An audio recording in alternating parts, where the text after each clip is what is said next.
ശബരിമല സ്വർണ്ണക്കവർച്ചാ കേസിൽ അറസ്റ്റിലായ ദേവസ്വം ബോർഡ് മുൻ പ്രസിഡന്റ് PS പ്രശാന്തിനെയും ബോർഡംഗം അജികുമാറിനെയും പ്രത്യേക അന്വേഷണ സംഘം കസ്റ്റഡിയിൽ വാങ്ങി ചോദ്യം ചെയ്തു.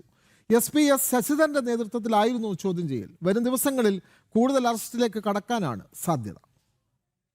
SIT സമർപ്പിച്ച കസ്റ്റഡി അപേക്ഷ പരിഗണിച്ചാണ് കൊല്ലം വിജിലൻസ് കോടതി പ്രതികളെ ഒരു ദിവസത്തെ കസ്റ്റഡിയിൽ വിട്ടത്. കൊല്ലത്തെ പോലീസ് ട്രെയിനിംഗ് സെന്ററിൽ എത്തിച്ച ദേവസ്വം ബോർഡ് മുൻ പ്രസിഡന്റ് PS പ്രശാന്തിനെയും ബോർഡംഗമായിരുന്ന അജികുമാറിനെയും പ്രത്യേക അന്വേഷണ സംഘം വിശദമായി ചോദ്യം ചെയ്തു.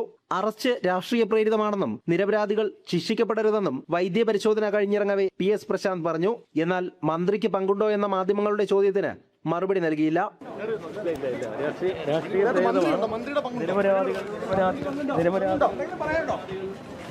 നിരപരാധികൾ 2019 സ്വർണ്ണക്കവർച്ച മറച്ചുവെക്കാൻ 2025 ദേവസ്വം ബോർഡ് പ്രസിഡന്റായിരുന്ന PS പ്രശാന്ത് ഉൾപ്പെടെ ശ്രമിച്ചതായാണ് SITയുടെ കണ്ടെത്തൽ. ഇതിന്റെ അടിസ്ഥാനത്തിലാണ് ഇരുവരെയും അറസ്റ്റ് ചെയ്തത്.